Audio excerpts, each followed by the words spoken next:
X-pac 12360. A new day is dawning for DX. And now, your hosts, Sean X-pac Wolfman. Welcome to X-pac 12360, everyone. Woo! All right. All right, we're going to do things a little different this week. Hey, first off, let me just say, once again, we're joined in studio by Denise Salcedo. Hey, everyone. Steve Kaufman. Hello. And we're gonna right off the bat here. We're gonna bring our guest in, and he's a dear friend of mine, and he's one of the funniest guys in the world. And I don't know, like, if it's still on Comedy Central on demand or like it's on all kinds of shit now. But really successful comedy special, Giggle Fit. Anyways, he's my friend Ron Funches. Hey, Ron. Woo! Hey! Oh, nice! Applause! Yeah, we always do that. Hey, Ron. Hey, first of all, thank you. I know you just got off the plane from Australia, and you got to be just jet lagged like a motherfucker. I'm pretty jet lagged. I thought I could beat it. I thought I had my sleep schedule together, but I woke up at 2 a.m. today, and I've been all discombobulated. So I'm pretty much doing this, and then I'm gonna grab my bong, and then I'm gonna go back to bed. Sounds like a plan. Hey, but, you know, speaking of bongs, and I might as well just get this out of the way, and because we're gonna talk about the Ric Flair roast at Starcast 2 in a minute, but like, hey, we're going to do Get High and Watch Wrestling again. We're going to do one of those, aren't we? I think we are. Absolutely, we are. I'm very excited about it. Yes. I love doing it. I love getting high. I love watching wrestling. I love doing those things with you. People seem to really enjoy the shows, and yes. you know, we lost the venue because of some other. We used to do it at Cine Family, and they had some issues there, and we both got so busy that we didn't really do it. And I just think it was a friend of yours, right, who just kind of saw us at the Hall of Fame party. And he was like, "You guys should do your show again." And honestly, and then it just kind of was like, "Yeah, we should." Yeah, and so many people, you know, not just one person, not just one friend of mine, but like, you know, so many people have wanted us to do that again, and Ron, and so like I'll just talk about it. You know, part of me at one point, like after we did that, you know, I've done a pretty good job of you know, changing my image, and it's not a false image. It's the real me. But you know, there's nothing wrong with getting high and watching a little wrestling. You know, not at all. To me, if you're looking at the way things are today with CBD and yes. so many things, there should be no stigma with smoking marijuana. It's no different as having like a glass of wine and yes. watching wrestling. It's just a Go ahead. For me, Ron, as somebody who considers myself in recovery, and I totally consider myself in recovery, it's been an integral part of my recovery program, and it's not for everyone in recovery. That's for sure. But but I am in recovery, and I still use cannabis. And that's just a fact. Yeah, so that's just a part of knowing who you are and knowing what you need so that yes. you're not turning to other things. Addiction still exists no matter what, and to try to think yeah. that they just go away because you want them to go away is not true. Some people, you know, need other things, especially, I mean, come on, the amount of things you put your body through, yeah. You know, you're going to need some cannabis for sure. And most of all, it's not really a show just about like, hey, it's a bunch of potheads watching wrestling. It's just a bunch of people saying, hey, yeah. I love watching wrestling. I love smoking pot. This is who I am. Both of these things are sometimes things that people try to make fun of you for what you love and what you enjoy. Yes. And this is a safe space for people who are like, hey, this is what I like doing, and I am not ashamed of it. And it's going to be great. Did you know that Matthew from Botchamania, he's the one that's going to make the video for us? Yeah, Conrad told me, and that's great because, you know, on the first one, I had Matthew make the video of all my botches, and he did such a great job. You know, so I'm really happy that he's back on board with this, and he's going to be there, right? Yeah, he's going to be there. He's going to be on the microphone, and he said he might even take an edible or two. So that'll be fun because he's so tiny. Yes, and so and so really, there's very few places in the country still that we can actually pull something like this. What was that? Anyways, that we could pull something like this off. That would be here in LA or Colorado or Seattle and Las Vegas, Nevada. So. Las Vegas, yeah. There's so many other. I mean, we've got so many great events going on StarCast. I think we had to do something special if we were going to do it, and it's going to be so many great wrestlers there and so many great pothead wrestlers there. Hopefully we can get Rob Van Dam to come over, or just just have a really great time and just have fun with people who love what we love. Hey Ron, but like just full disclosure. This is going to be an off-the-grid event. It's not going to be available on Fight TV. Oh, I did know that because there's multiple reasons why. There's multiple reasons. Yeah. I mean, mostly we're taking videos. It allows us to show whatever we want video-wise. Exactly. So we don't have to just have something that everyone can see. We could take things off the network now. Yeah. We can take things off of whatever. And to me, there's so many events that are going to be showing that there's got to be something there for just people who are live. People who are making the trip, make it special. To me, showing it on TV isn't going to do it justice. You've got to be there. It's a vibe to the show. And it's just fun to hang out. And how often do you get a chance to smoke pot with your favorite wrestlers and comedians? And there's no shame if you don't like cannabis but you still want to come watch wrestling. Like, there's no shame in it. You come and you're gonna fit in just fine. Like Mike Lawrence, he did our second one with us, comedian roast battle champ Mike Lawrence, and he doesn't smoke weed. And he fit in just fine with it. So it's mainly for weed smokers. Yeah. Yeah. Oh yeah. I mean, we're not trying to. That's our bread and butter for sure. But if you just like wrestling and having a good time, and people who don't take it that serious, people who are gonna really make fun of it, it's kind of like I always said, it's like Mystery Science Theater 3000, but for wrestling. So if that's just up your alley, come in. You can drink, you can do what you want. But for those of us, there's so few events where they're like, hey, we want pot smokers. We're happy to have pot smokers. Usually you show up at a club and they're like, you smell bad. You smell so loud. In this place, the louder you smell, the better. Well, speaking of smell, like this article just came out that half of Americans actually hate the smell of weed. So I like that you actually included that because it's like an ongoing. Yeah, so it's like this argument, So it's pretty interesting. Yeah, that half must be smoking bad weed then. That's what's up. Yeah, they don't live in California. So, hey, Ron. Man, the big, for me, to me, the big granddaddy event of them all at StarCast weekend, StarCast 2 weekend, is, and you got to be so psyched for this. I can't imagine anything. This just seems like about the ultimate thing that,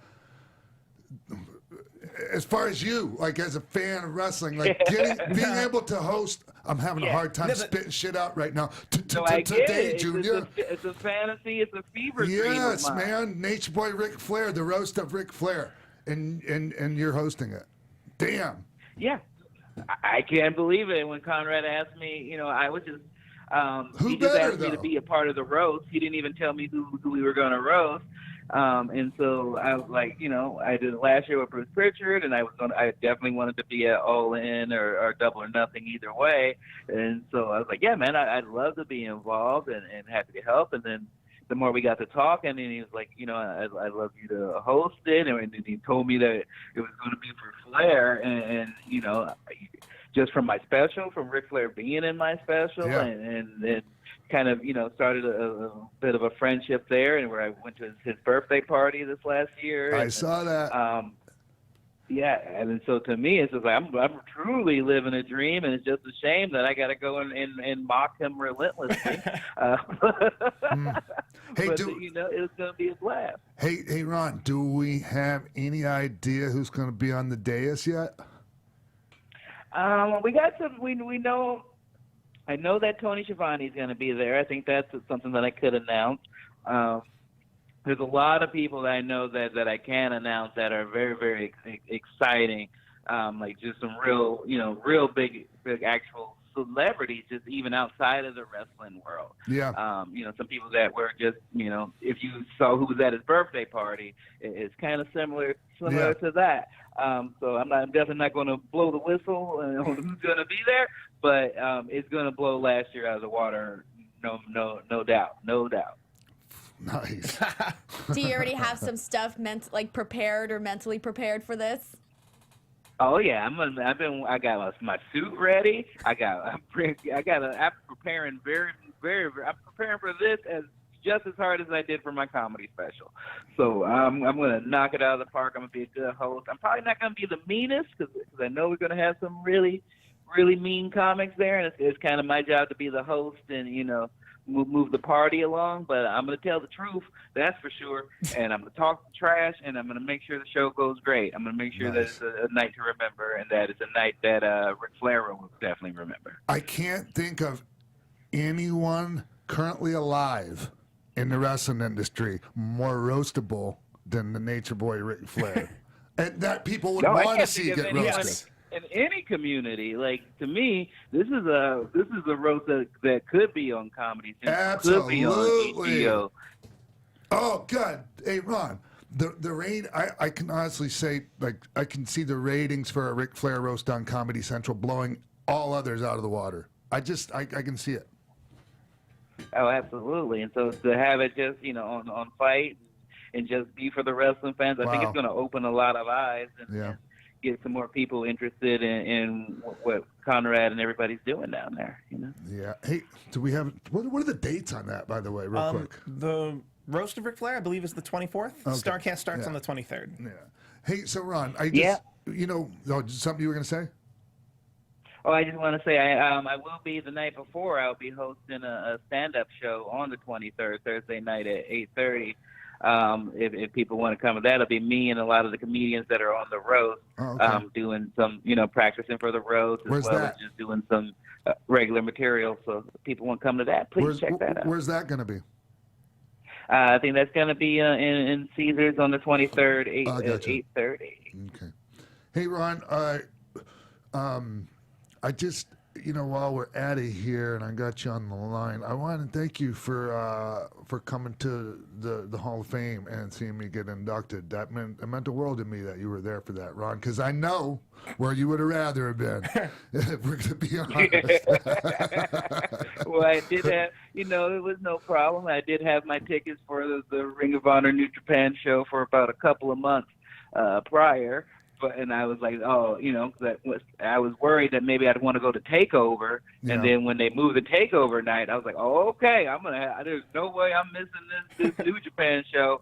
There's no way I'm gonna miss this match. This is Madison Square Garden show, and then I found out I was going to have a friend going into the Hall of Fame, and that trumps everything. Like you deserve it most of all. You're one of the most respected and still underrated wrestlers I think that ever existed. You open the door for so many people your size and the smaller guys that we see now who are the champions, who are the world champions, and that couldn't have happened if you weren't there amongst the lens of giants at first, showing in just your martial arts skills and the thing. And only member DX and NWO, and I know you're my friend. I don't even have to say any of this, but this is just what I believe. Either way, you're a great wrestler. You deserve to be in the Hall of Fame in a group or by yourself.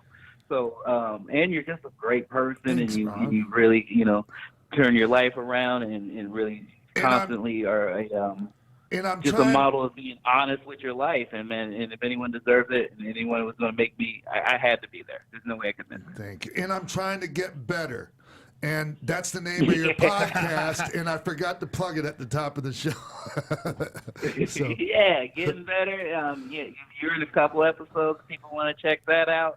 We got Ken Jennings from Jeopardy in the latest episode. Some great comedians. Pete Holmes, some other.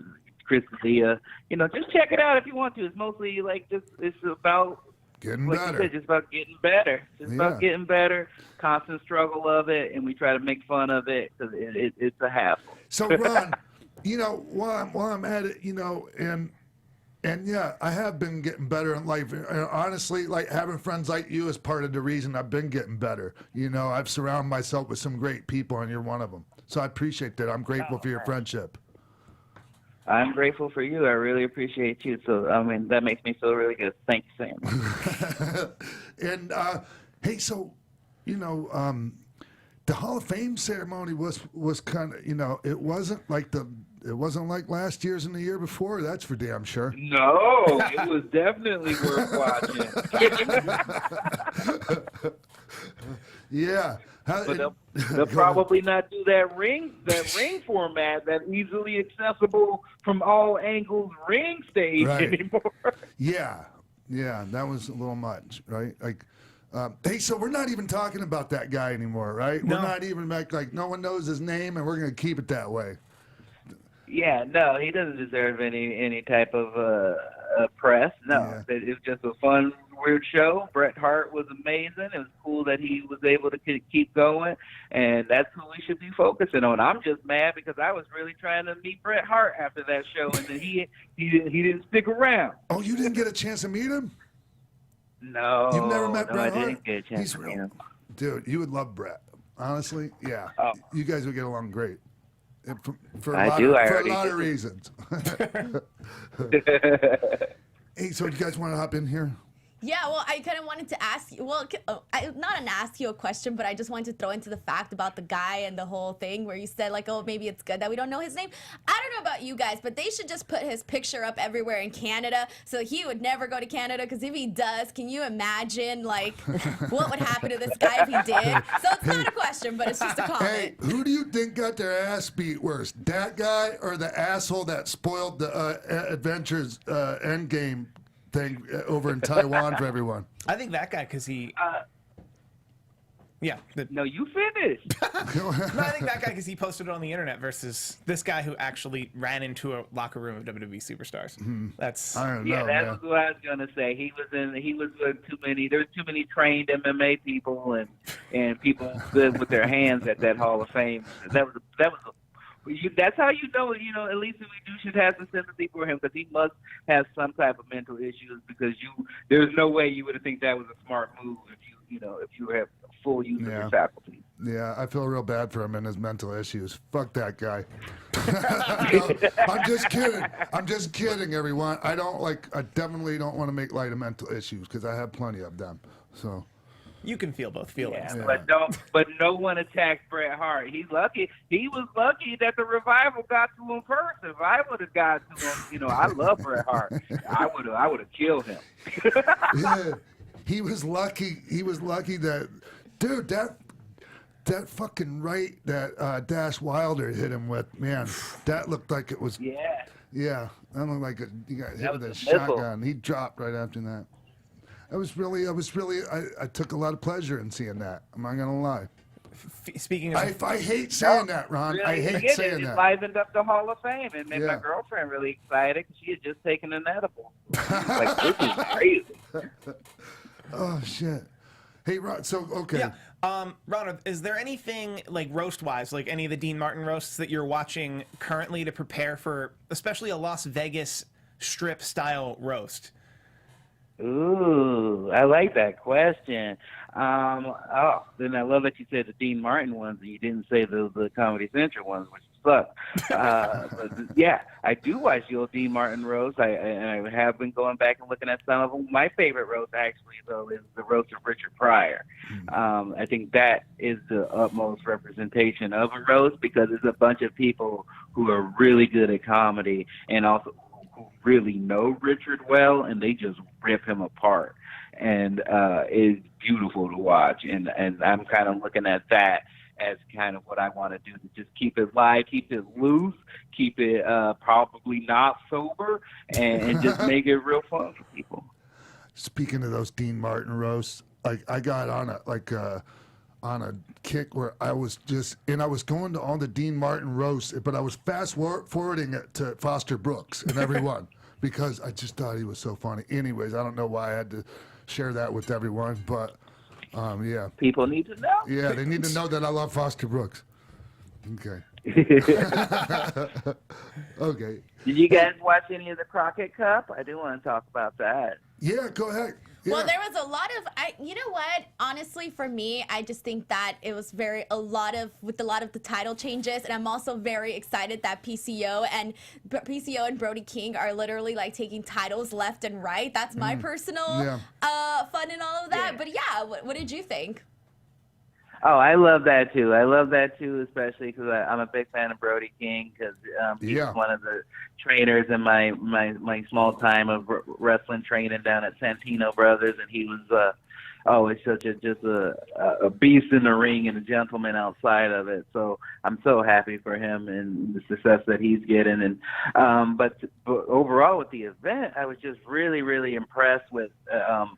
Seeing the company really try to do something. Like, I know it was a throwback and it was based off of past events, but it really was so different than anything I had watched recently on WWE or even New Japan or independent shows. And I love their use of the style of art design that they were using. And I love the emphasis on tag team wrestling and then getting to see a bunch of old timers again. And I think that's something that we don't really usually see is a respect for the past that much. We have these big catalogs and these networks, but we don't really see an actual like respect for these older guys who aren't even really wrestling. Like I just, to me, it meant a lot seeing Bobby Eaton again. Like I hadn't seen him in years, and to see him on television and made me want to go back and look up some old matches of his, and seeing that the Rock and Roll Express. I mean, I saw them in New York, but man, seeing that they can still go and they're wrestling different types of matches. It's really, really impressive. I just, if anyone didn't check it out, I just wanted to mention it because I think it was an event that people should see for sure. And the commentary with Jim Cornette and Ian Riccaboni, is that how you pronounce it? I think so. Riccaboni? Very solid. And I'm a big fan of Ian as well. Yeah. So you mix those two in together pretty well. I liked it, and I really loved it. Like, okay, the nostalgia, and I think that's what you were talking about with the art and all, like the design, and like the canvas with the old NWA, the look to it, and they're trying to stay true to all that, and it really, like, it just does it. It was really cool to see. I'm not gonna lie and say I sat and watched the whole show, but I did see like some of Aldis and Marty Skrull, and that was a great match. Yeah. That was I had never really I had met Nick a couple of times, and I'm a big fan of him personally, but I hadn't really seen too many matches of his that I had been a big fan of. But that one, I felt like was his real coming out party. He is he has a very unique character. I like that he is a heel that still has his own moral code, and I'm just really liking his work right now. Oh, and I yes. think that we should get some more opportunities. Hey, and Denise, I know you have this written down there, and we were going to discuss this, but I want to know, like, what you think about this, Ron. Like, did you hear about Lucha Underground found cease and desist? To Ring of Honor and NWA for Jeff Cobb and Willie Mack. What the fuck? Yeah, man, it's horrible. I hate it. To be honest with you, I have my own personal thing with that because it just made me really happy that I have my manager, because I actually I was going to do a sketch with Lucha Underground and Johnny, I guess Johnny Mundo there, but my manager read their contract, and it had all this language about exclusivity and that they would own the right to the character Ron Funches and all this other stuff. And I'm like, I'm coming in for a 5-minute sketch, and you're going to pay me like $400. Like, and I still wanted to do it because you know how much I love wrestling. Yeah. But my manager was just like, there's no way I can let you sign this contract in case they ever actually try to go for this exclusivity. And now seeing that they are actually doing it with the wrestlers that they signed, I'm very lucky. It makes me feel like you guys should have more representation and things of that nature, because they have horrible contracts, and it's not they're legal. They're not moral, but they are legal. So hopefully they can get out of them. But Ron, there's some people are like, when you're in a situation where like you don't really have leverage, you know, you either kind of sign the boilerplate fucking contract or you don't, you know, when you're at a certain point. It's just like when I first went to WWE in '93, you know, and they sent me that contract. I was either signing it or I wasn't, you know, and so I can understand why they do that, you know. But yeah, like, I can understand from the talents, and it's just horrible because it's not even like Lucha Underground. They're not coming back. So they're all they're doing is trying to stop other people. Just being assholes. They're trying to cool off other people who work there, and that's just horrible business practice. I don't get it. It's like, I mean, if they were, and even if they were trying to like, you know, Yeah. Even if they were trying to keep a season 4, like like you're creating such bad will with anyone. Like I wouldn't. You just don't want that, like poisoning the water supply of the talent that's already there, or that you're forcing to stay there. You know what? Fuck you, Lucha Underground. Yeah. That's how I feel about it. You know, like you. That's how I feel about it. I've never seen a company go so 180 so quickly. I mean, that first season. I mean, that they introduced me to Pentagon, you know, and they introduced me to a lot of people who. There was the first time where I actually did see Jeff Cobb. So, you know, I really loved the first couple seasons, but to see where it is now and how they treat the talent, it's horrible. It's truly horrible. I also think it brings up a broader point to reality TV show contracts, because that's actually what all these wrestlers have. They don't have a standard talent contract. It's essentially the production company that makes Lucha Underground just signed all of these people to what they would sign a real world contestant to. Which means real-world contestants also have terrible contracts. Brutal.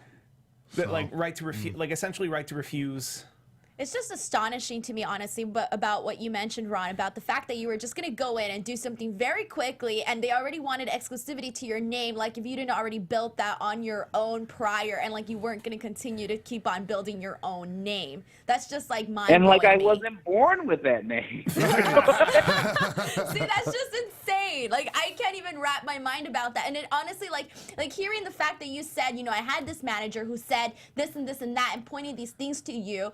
You know, it really sucks now thinking about the guys that didn't have something like this, you know, to have somebody to look over something like that for you, you know, it kind of just really shines a light on that. You know, and you know, these contracts and these no-compete clauses, like if they're challenged in court, you know, I'm pretty sure, like, for the most part, the talent can win that, but that means you got to fight it. That means you got to have money for a fucking lawyer and all that. And also, when a potential, like, you know, like employer sees that and they're going, it's too much of a pain in the ass to fuck with it, you know? And so then some people just don't even want to mess with those guys because they're tangled up in that. And it's such a shame. But my question is, why now? For example, why now with Jeff Cobb? He didn't just start Ring of Honor yesterday, you know? This has been going on for a while, so why now is my question. Same thing with Willie Mack. This isn't his first appearance on NWA,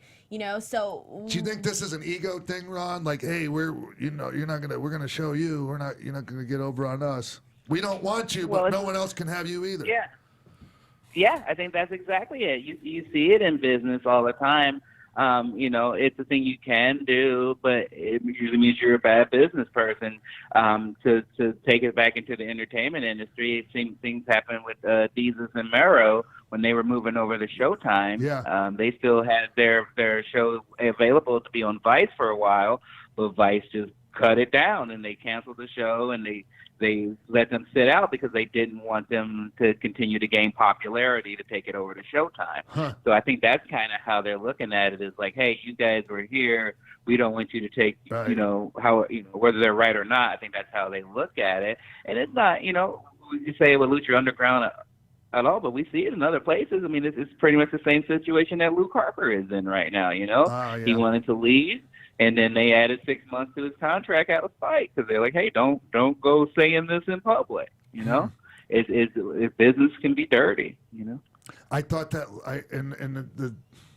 the thing about Luke is, and the way he handled it is, I thought he handled that like for making public statement. I thought it was done very well and very professionally, and and you know, it was a person expressing themselves and their frustrations, but doing it in the right way. I thought, you know, but Yeah. apparently not. Like I'm not, you know. Anyways. But yeah. isn't it weird though to put something out like that if it hasn't been granted yet? Like to put out like kind of like a goodbye and a thank you and all of this, or I mean, how does that work? To me, that's just interesting. Like if you ask for your release and then it's not granted, like why post it on social media? I think he wants to control the narrative, because if you ask for your release, that's an internal memo And that it also, someone's going to leak. And also, what that does is it makes the public know that you're not getting fired, you're quitting. That kind of. Does that make sense? Yeah, I agree. Yeah. And I think in Luke's case, he has every right to be frustrated. He's a guy with all the talent in the world. He's not getting any younger, you know.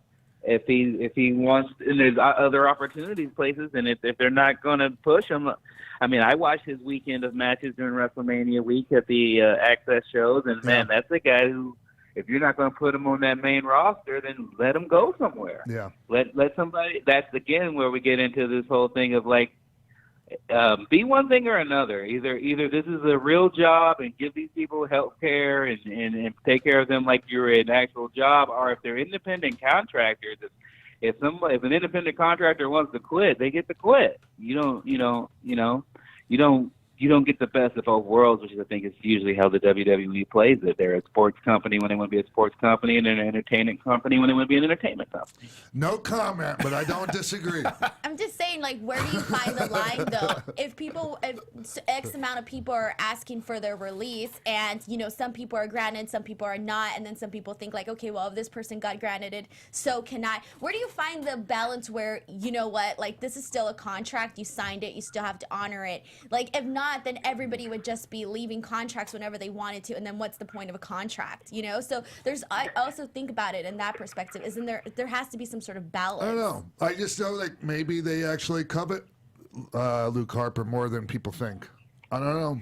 I think we all know it's because they know that Luke Harper could just walk over to AEW in a minute. And I think that's pretty much if they think they have value elsewhere, as opposed to someone who's just gonna like go sit at home, you know. Yeah, maybe covet, but if you're gonna be valuable for another company, why would we let you walk? I get that. I get it as a business. I get it. It just doesn't make me happy. Yeah, maybe maybe the word covet was the wrong word to use for sure. But like I think they recognize that he has value elsewhere. I think they do recognize that. So that as an asset, he's worth keeping, Yeah. even if they don't use it. All right. Even What if else? he wants to leave. Hey, so while we got Ron on the phone, you want him to weigh in on anything else you got in that paper What there? do you want to? Okay, well, I guess I'll just ask you. So, you know, according to Fightful and Dave Meltzer, WWE offered the Revival a 5-year contract worth at $500K per year. And because we already know that they've been unhappy for a while in their position with the company, they rejected the offer, apparently. So what are your thoughts on this? I think that good for them. If that's if they're not happy, then they have to follow their happiness. And there is an amount of money that I think would make me be happy with just sitting and not contributing. But I don't think $500,000 would be that for me either. So maybe they're in a position where either like maybe they'll get offered something that they can't turn down. But other than that, you know, there's people. One thing I love about wrestlers, one thing same that I think bonds them with comedians and actors and stuff, is that the money is good and the money is great. But a lot of these people do this because they truly love wrestling, because they truly have a passion for wrestling, because they truly consider it an art. And if you're that type of person, then the money is secondary. You know, you want to showcase your skills. You want to leave a legacy, you know, and there's some people who want to do that, and there's some people who are happy just working main event and cashing checks, you know, and both power to both those people. You got to feed your family. Yes. But if you want to be passionate about it and you want to go take your chances elsewhere, I got nothing but respect for that. That takes a lot of balls. Yeah. We've seen cases of both of those examples that you just gave, you know. For example, like Dean Ambrose, you know, obviously he was, you know, offered other things, and that wasn't it for him. He just wanted to go, you know. So you kind of have to find your peace, I guess you can say. Find your happiness. I think the business rule I was always taught is that if you're paid something, you have to assume the company paying it to you made that at least twofold.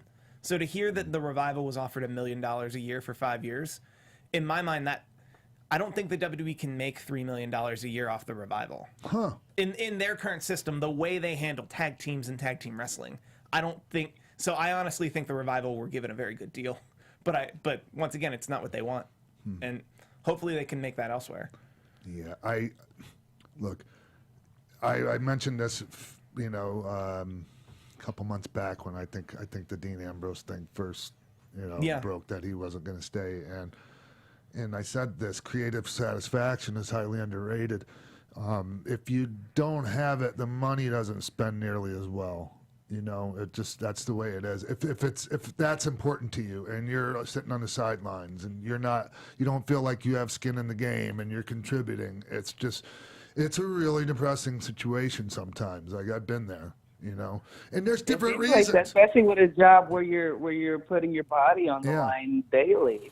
And you only have so many at bats. It's not like you can be doing it when you're 60, 65 years old, unless you're the Rock and Roll Express. No. Other than that, you have a finite life, so you might as well do what you want. Yeah. Now, I will say this, and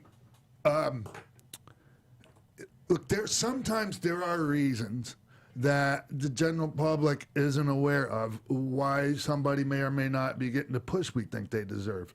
Now, and there could be behavior issues, maybe somebody's got, substance problems. That was how it was in the past. Like, and I'm actually using myself for an example, Ron, because so many people have told me, oh, they should have used you better and this and that.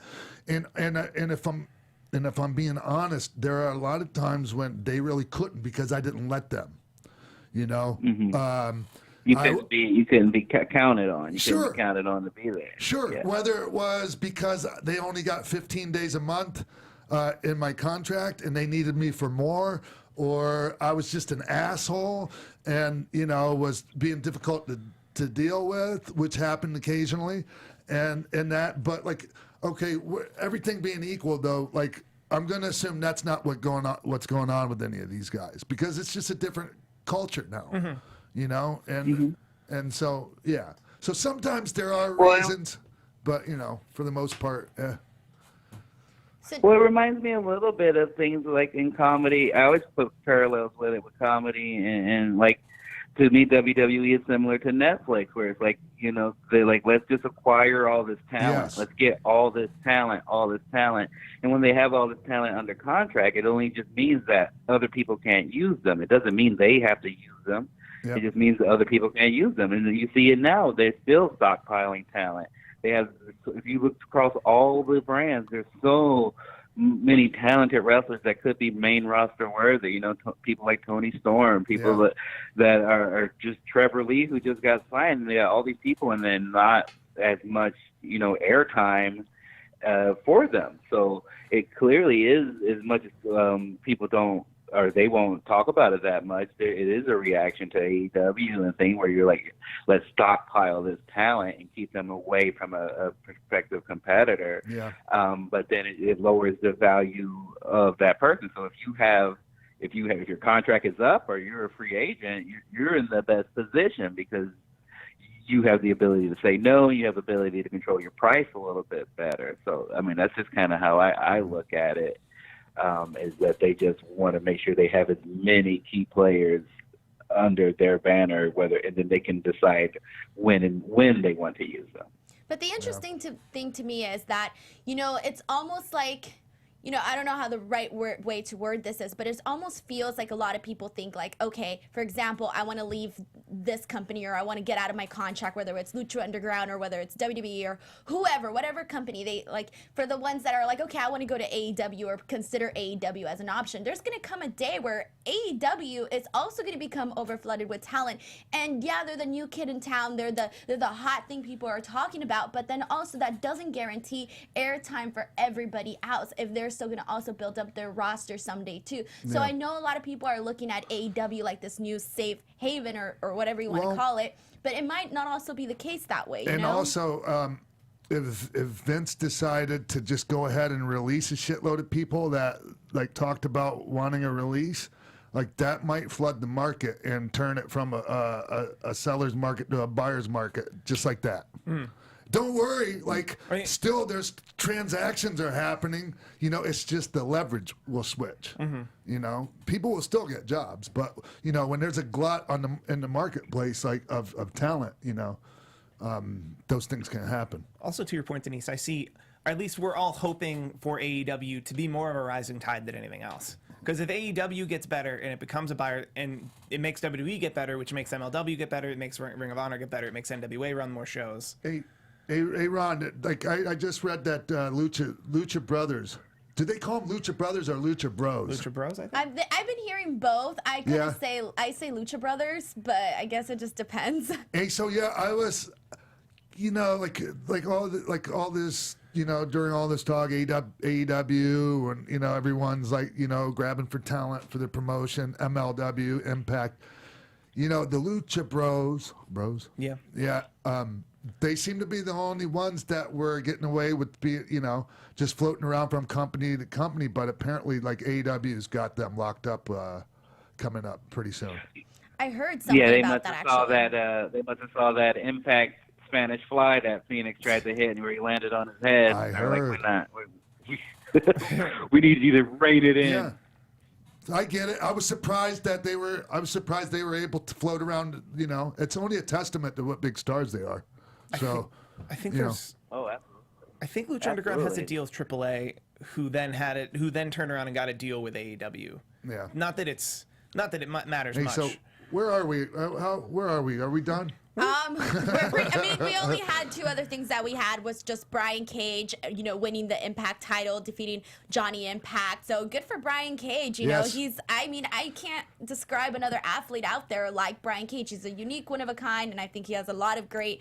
I think this is a really good call for Yes, Impact. he looks like a world champion. You look at him like, well, he sticks out like a sore thumb. Let's just put it that way. Like I like him being the world champion of somebody's company. I think so too. Yeah. Yeah, I agree. You know, he's a newer face. Yeah. You know, in the company. As much as I enjoy Johnny Impact, is a guy who has seen with the title quite a bit. So, and him and Brian were having great matches back in Lucha Underground. So, Yeah.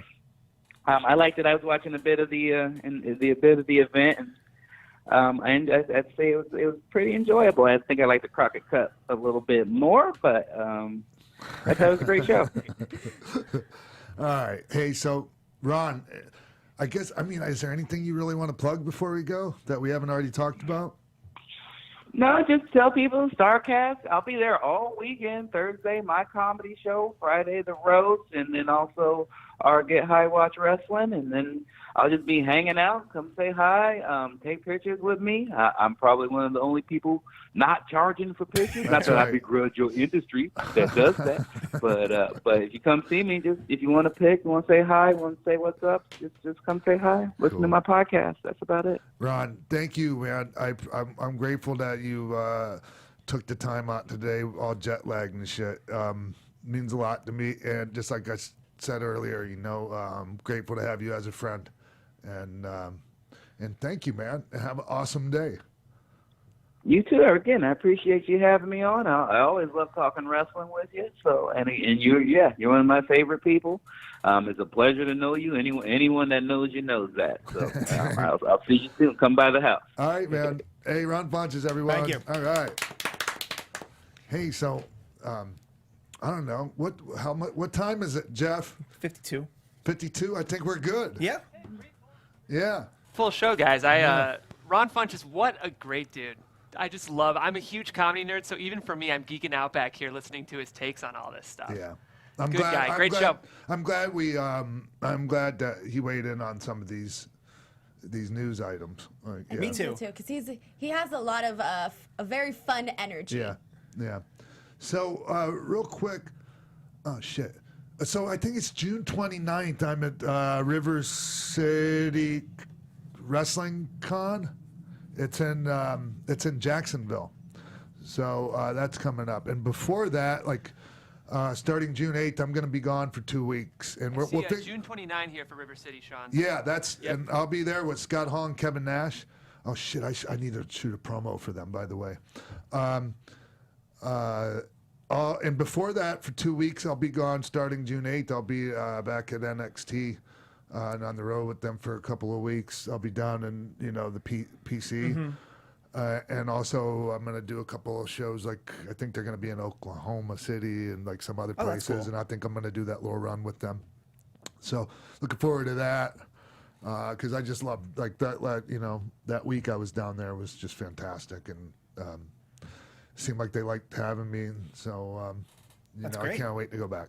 So That's awesome. And what do y'all have coming up? All right, well, for me, I'll say for me, myself, and I. All right, anyways, May 1st, May 2nd, May 2nd, May 3rd, and May 4th.